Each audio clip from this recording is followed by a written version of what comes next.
There it goes. My sound guy just back there dropped the ball. But where we at? Where we're at? John chapter 3, verses 27, and we'll go to verse 36, and then we'll cover that, and then we'll get into chapter 4. To make more sense of this, let's start with verse 22. Let's start with 22 because it's been a minute since we've been here. So let's start with 22 and we'll just read down to 36. Let me get all my sticky notes off the page so I can read it. All right, verse 22 says, "After these things, Jesus and his disciples came into the land of Judea, and there he remained with them and baptized. Now John also was baptizing in Aenon near Salem, because there was much water there. And they came and were baptized, for John had not yet been thrown into prison. Then there arose a dispute between some of John's disciples and the Jews about purification. And they came to John and said to him, 'Rabbi, he who was with you beyond the Jordan, to whom you have testified, behold, he is baptizing, and all are coming to him.' John answered and said, 'A man can receive nothing unless it has been given to him from heaven. You yourselves bear me witness that I said, I am not the Christ, but I have been sent before him. He who has the bride is the bridegroom, but the friend of the bridegroom, who stands and hears him, rejoices greatly because of the bridegroom's voice. Therefore, this joy of mine is fulfilled. He must increase, but I must decrease. He who all comes from above is above all. He who is of the earth is earthly and speaks of the earth. He who comes from heaven is above all. And what he has seen and heard that he testifies, and no one receives his testimony. He who has received his testimony has certified that God is true. For he whom God has sent speaks the words of God, for God does not give the Spirit by measure. The Father loves the Son and has given all things into his hand. He who believes in the Son has everlasting life, and he who does not believe the Son shall not see life, but the wrath of God abides on him." Amen. Can't get much plainer than that. You must accept Jesus Christ as your personal Savior. That's the only way to heaven. So does everybody have your book? Jan, you're probably sitting there like, I got my book, but I have no idea where we are. She showed you. I was going to tell you. I don't know the number, but the paragraph starts with "so." Does everybody got it? It's at the bottom right. If you look right above that, you can see where we stopped off at John 3, 23, 26. The paragraph starts, "So they came to John." Everybody got that?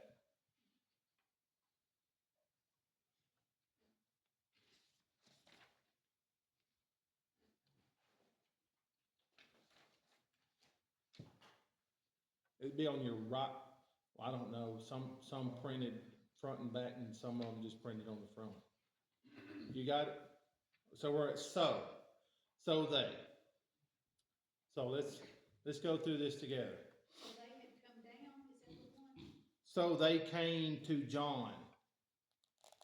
Okay, I'm with you. Oh, there's I see what you're talking about. It's just right up above it. No, it's "so they came to John." I'm sorry. Yeah. So, okay, everybody got it. So they came to John and they said, "That one that you bore witness to, you said, the Lamb of God of all. He is baptizing now, and everyone is going to him." And John answered and said, "A man can receive nothing except it is given to him from heaven. Ye yourselves bear me witness that I said, I am not the Messiah, but I was sent before him. He that has the bride is the bridegroom, but the friend of the bridegroom, which stands and hears him, rejoices greatly because of the bridegroom's voice. And this my joy, therefore, is fulfilled, for he must increase, and I must decrease." Do you see what John's followers are starting to do? They're really starting to criticize another group of new Christians. They don't know they're going to be called Christians yet, but let's just call it what they are, Christ followers. So they were Christians, and they were saying they're doing it wrong. They're living wrong. They're not doing it right. And that's why we have 5,200,000 denominations, is because we all criticize another denomination that they're doing it wrong. And there's even some denominations that'll tell you that you're not living right and you're going to hell. So this has been going on from the time Jesus was born to still we're going through it. But I like what John said, and I think we can all take a page out of John's book, and this is what he says, really. Beautiful humility of John and taking his rightful place. He said, "You bear witness that I testified of him. Now look, he's the bridegroom, and I'm just the best man." Basically what it said. It's the bridegroom that takes the bride, but his best man rejoices when he hears him. And herein I rejoice because of the bridegroom's voice, and my joy therefore is fulfilled. How? How is your joy fulfilled? Well, in bringing honor and glory to Jesus. For he must increase and I must decrease, so say we all. How many times have you ever said to someone, we must decrease so he can increase? That's where we get it from. John's humility. Because they were wanting to say that John was the only one that could baptize, basically. That these other people wasn't worthy to baptize others. And John said, wait a minute now, that's not right. We must take a seat back. But this is the next paragraph. He says, he that comes from above is above all. He that is of the earth is earthly and speaks of the earth. But he that comes from heaven is above all. And what he has seen and heard, that is what he testified. And no man received his testimony. This is pretty much what Jesus said to Nicodemus. No man has descended into heaven, but he which came down from heaven, even the Son of Man which was in heaven. And I've told you earthly things, and you believe not. How would you believe if I've told you of heavenly things? So he speaks of Jesus coming down from heaven, but no man receiving his testimony. And that he has received his testimony, has set to his seal that God is true. When you receive the testimony of Jesus Christ, there is sort of a seal, a stamp in your heart. You know that is true. The Spirit of God has borne witness to my own heart of the truth of God. There are things I just know are true. You say, how do you know they are true? I just know they're true. I mean, we've talked about it before, the Trinity. We can't explain it. We try our best to explain it, but our best of explaining the Trinity is probably far off, but we do our best. We just know that is true. Some things we can't explain that we know is true. I can't explain to you how the wind blows, but I can feel it. I can hear it. Just like the Spirit of God. Just like when God talks to us, that small, still voice. We just know he's real and he's true. Well, there is that seal, the Spirit that bears witness to the truth. And you just know it. The oldest, the just intuitive knowledge. For he whom God has sent speaks the words of God. For God did not give to him the Spirit by measure, or just a portion out to him. That's John 3:34. But the fullness of the Spirit dwells in Jesus Christ, not just measured out, but that fullness. And the Father loves the Son and has given all things into his hand. He that believes on the Son has everlasting life, and he that believes not the Son shall not see life, but the wrath of God abides on him. So this is the final witness of John the Baptist concerning Jesus Christ. He that believes on the Son has everlasting life, but if you believe not, you have not life. You'll not even see life, but conversely, the wrath of God abides upon you. So let's read chapter 4.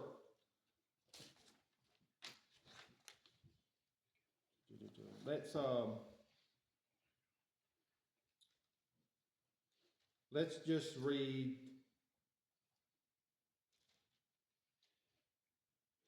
Well, this is the woman at the well. So let's read down to verse 26. Therefore, when the Lord knew that the Pharisees had heard that Jesus made and baptized more disciples than John, though Jesus himself did not baptize, but his disciples, he left Judea and departed again to Galilee, but he needed to go through Samaria.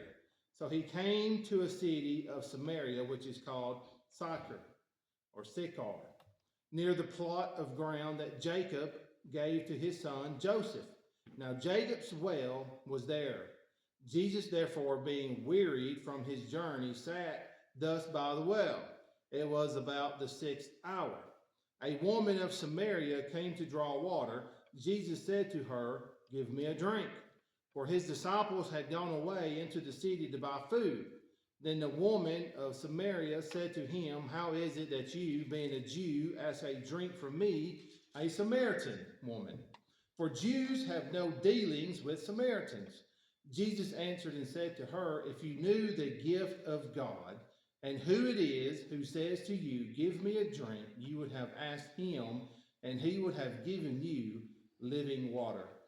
Verse 11, the woman said to him, "Sir, you have nothing to draw with, and the well is deep. Where then do you get that living water? Are you greater than our father Jacob, who gave us the well and drank from it himself, as well as his sons and his livestock?" Jesus answered and said to her, "Whoever drinks of this water will thirst again, but whoever drinks of the water that I shall give him will never thirst. But the water that I shall give him will become in him a fountain of water, springing up into everlasting life." The woman said to him, "Sir, give me this water, that I may not thirst, nor come here to draw."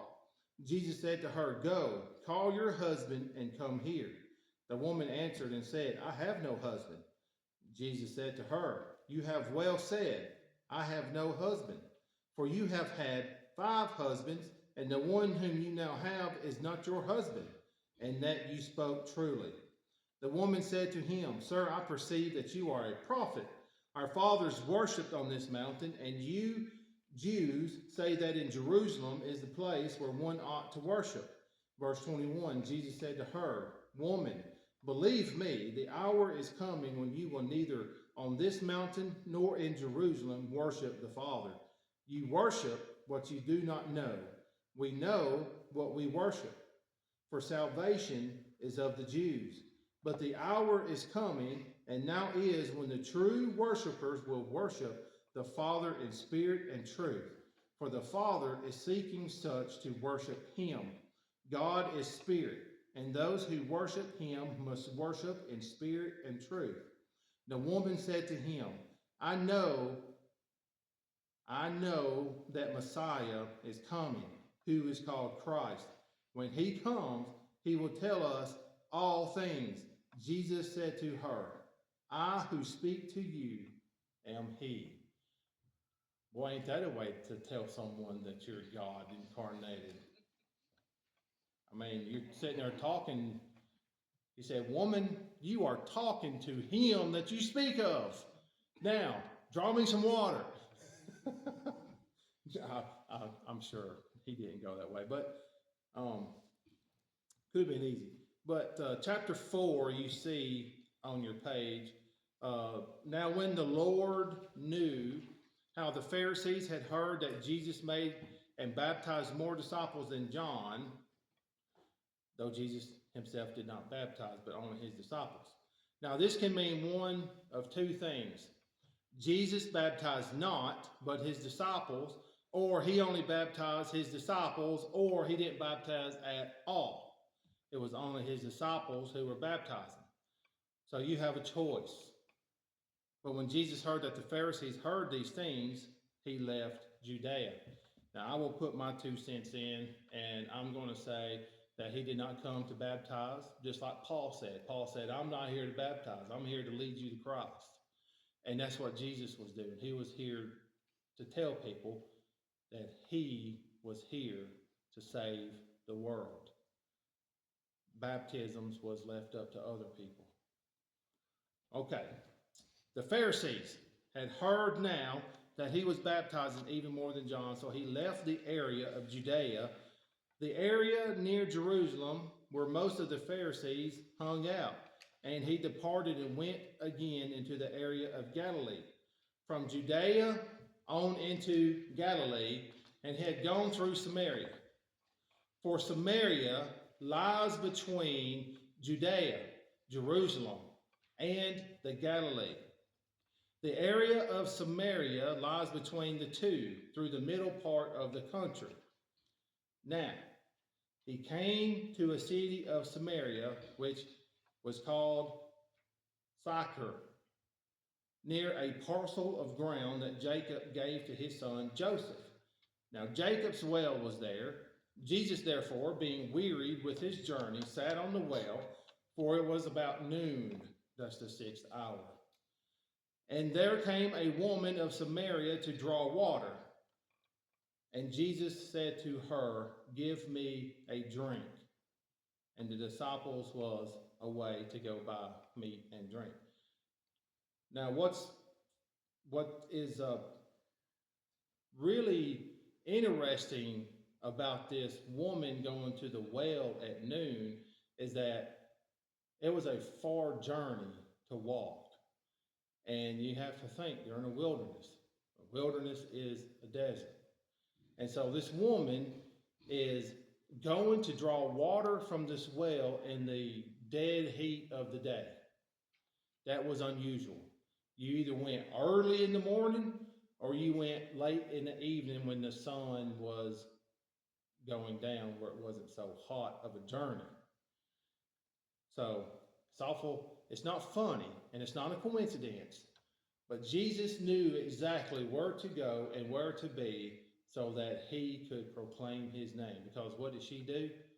After he told her that, we haven't read it, but she could not help herself from telling everybody about she had found the Messiah. So she was excited. So we'll get there. All right. Where was I? Oh, then said the woman of Samaria unto him, How is it that you, being a Jew, are asking me for a drink? For I am a woman of Samaria. For the Jews have no dealings with Samaritans. Jesus answered and said to her, If you knew the gift of God, and who it was that said unto you, Give me a drink, you would have asked him, and he would have given you living water. And the woman said to him, Sir, you have nothing to draw with, and the well is deep. Where are you going to get this living water? Are you greater than our father Jacob, which gave us the well, and drank from it himself, his children, and his cattle? And Jesus answered and said to her, Whoever drinks of this water shall thirst again. But whosoever drinks of the water I shall give him shall never thirst. But the water that I shall give him shall be in him a well of water springing up into everlasting life. And the woman said unto her, Sir, give me some of this water, so I will never thirst again, and I won't have to come out here and draw water every day. She was missing the point, what he was trying to say. She was saying, well, I will never have to draw water if you give me this water. It wasn't physical water. It was everlasting life. Never thirst again because you're fulfilled with him. Now, up to this point, this woman is being rather saucy with Jesus, sort of a pert and cute. She's not a very upright woman. In fact, she's sort of a low moral character. She's probably very well known in Shechem or Sychar, because of her not so illustrious past. She's got a bad reputation.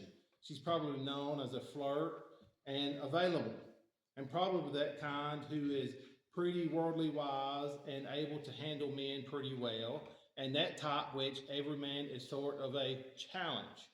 So when she came to draw water and saw this person sitting there, and he said to her, will you give me a drink? Rather than just obligating and giving him a drink without saying anything, she has to open up the door and ask him, how come you're asking me for a drink? You're a Jew and I'm a Samaritan, and we're not supposed to have dealings with each other. And Jesus said, if you knew the gift of God, who it was that was asking you for a drink, you would have been asking him for a drink. Now, I'm sure that her motives in talking to Jesus at this point are far different from his. But she continued on saying, why would I ask you for a drink? That well is deep and you don't have anything to draw with, she said. Where are you going to get this living water? Are you greater than Jacob, who gave us this well? And Jesus said to her, whoever drinks of this water shall thirst again. He's talking about the physical water. Now, I can sit here and drink a bottle of water, and an hour, I'll be thirsty again. So it's important to know that he's talking about the spiritual, not the physical. When Jesus is talking to this woman about water, about living water, she did not understand what he was talking about. Even, I'm sure, as Nicodemus did not fully understand what Jesus was talking about when he first said, you've got to be born again. You know, he's got this mental picture of his going back into his mother's womb. Jesus was talking again about spiritual things, and she was thinking only of material things. But Jesus said to her, if you drink of this spiritual water, the living water, you'll never thirst again. Oh, I'd like some of this water so I don't have to come out here and drink again, so I don't get thirsty anymore. Now the statement is, he who drinks this water shall thirst again. There Jesus is referring to the physical water in the well. Carrying it one step further, Jesus is talking about thirst. Spoke not of physical thirst, but of spiritual thirst. Man is a threefold being. He is body, mind, and spirit. And there are physical thirst, there are emotional thirst, and there's spiritual thirst. Jesus said to the woman, if you're going to drink of this water, you're going to thirst again. That can be said of every physical experience that you might possess or seek or find. There are always those who feel, if I could just, and you fill in the blank. If I could just get my hands on this, if I could just get this, if I could just one more time, you think that's fulfilling. But what happens when you capture that? When you capture that, if I could just, what happens after that? That fullness that you thought you were going to have slowly diminishes because that's not what is fulfilling you. You'll have to have something else to keep fulfilling you. Then I would be happy and satisfied. That's what you would think. If I could only get my hands on that, I would be happy. I'd be satisfied. Now, what's in your blank? If I just had blank, I would be satisfied and happy. Think about it just for a second. What is in your blank? What would definitely make you happy? What would satisfy your soul if you just had blank? Money, houses, land, children, grandchildren, dogs, cats, pigs, raccoon. I'd like to have a raccoon. I'd like to have a skunk too. The one that the sack's taken out of, you know, they're like cats. But what would satisfy you? Okay. It seems that man is always setting out a goal or a thing whereby he feels that if I could just achieve, if I could just attain, if I could just have, then I would be satisfied. I wouldn't be thirsty anymore. But Jesus said, not so. You drink of this water, and you will thirst again. Now, you ought to be able to prove that in your own mind, because surely in times past, you have set those temporary goals that you felt. If I could just have a new bicycle, I wouldn't want anything again as long as I live. But what happens after you start riding a bicycle around and you start seeing all of these cars zoom by? Maybe you're riding a bicycle in the rain one day. That satisfaction that you once had, that fulfillment in your heart that you had that bicycle, now is diminished. Now your heart is set on a vehicle. Oh Lord, if I just had a vehicle that would fulfill my soul. Okay, I won't get too far. Let's go on. And I thought, if I could just have a new bicycle, I wouldn't want anything again as long as I live. I know there was a time when I lusted after a bicycle. I was a big bicycle fan when I was growing up. We did bicycle races. I got like scars from bicycle races. We would put bottles and cans in our back tires and baseball cards or playing cards in our spokes, and it sounded like a little dirt bike going down through there. You know, that's what we done. But anyways, I would never want anything as long as I live, and I got that bicycle. But it wasn't long before, if I just had a speedometer on this bicycle, I wouldn't want anything again. And then, if I just had a headlight with a generator, oh, I would never want anything again. So there have been those intermediate goals that I have achieved and attained. But you know what? I thirsted again. Because after I had that bicycle for a couple years, oh, I begged Daddy for a dirt bike. I got that dirt bike. Oh, I tore that dirt bike up. I begged Daddy for a four-wheeler. We got a four-wheeler. Well, guess what I did with that four-wheeler? I tore that sucker up too. But it was never good enough. I always wanted something more to attain and satisfy my soul. You know, they didn't fully satisfy me. As Jesus said, drink of this water, you're going to thirst again. And it has been true in my life as I have achieved those goals, those intermediate goals that I had established, and I thought, oh, if I could just have. And then I had, but it did not satisfy. I did thirst again. But Jesus said, if you drink of the water that I give, you'll never thirst again. It'll be like a well just springing up inside of you. The woman said, sir, I will take some of that water. And Jesus said, well, first go call your husband. And then she said, I don't have no husband. I'm available. And then Jesus said to her, if you have well said, I have no husband. For you have had 5 husbands, and you have finally just moved in with the man without marrying him. Now, notice the whole switch of her attitude. No longer is she a cute little flirt. Her mask has been ripped off. You know, a lot of people go around wearing masks. They have a cute, clever exterior. I can handle myself. I know how to get around. I don't need any help. I've got it made. But when that mask has been removed underneath, there is a great thirst and a great need. And the thirst and the need that man has is for God. Every man, no matter who they are. You may try to pretend that you don't need God. That's for weak people. I don't need to commit my life to God.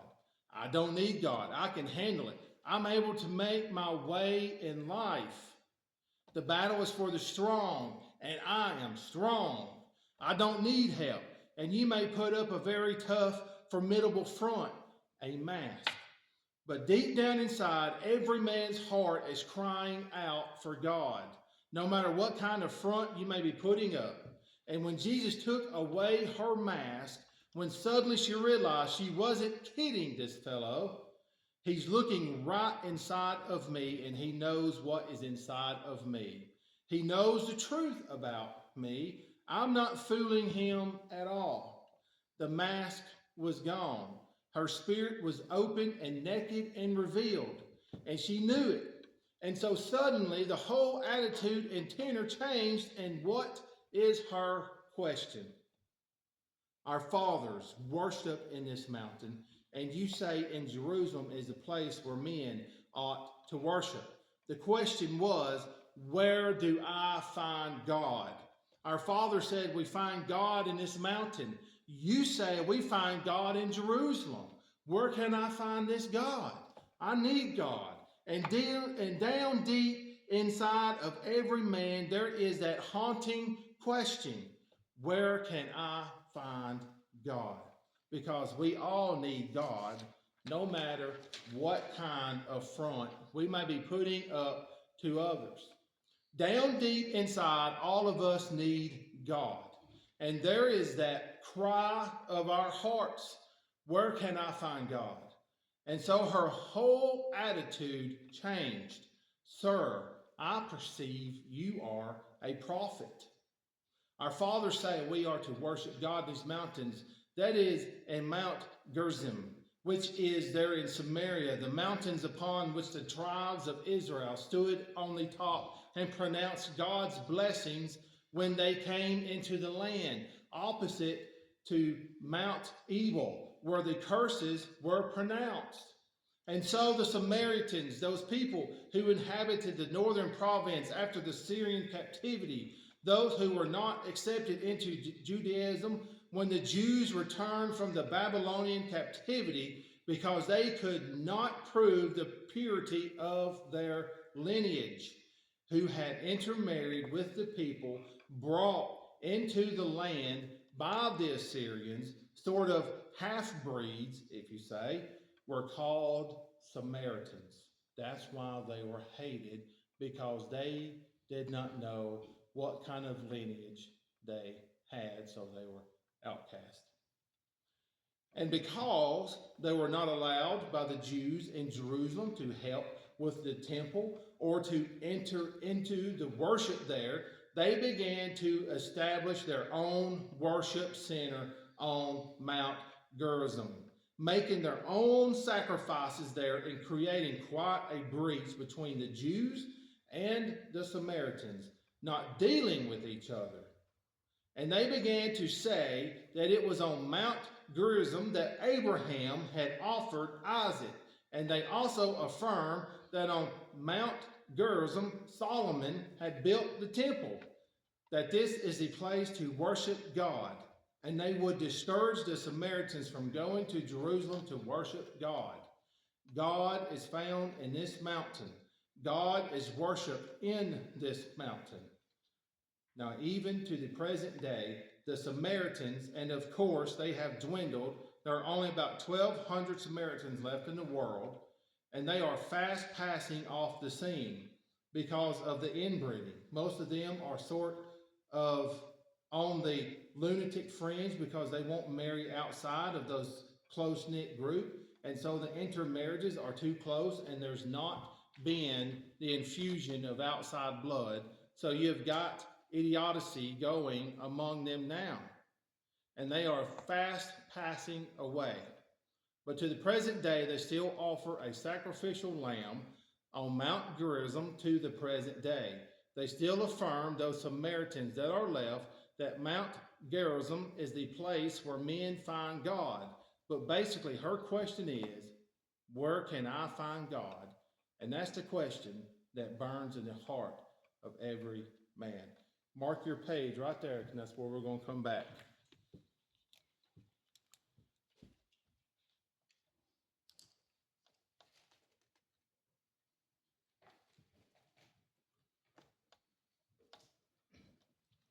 Any questions?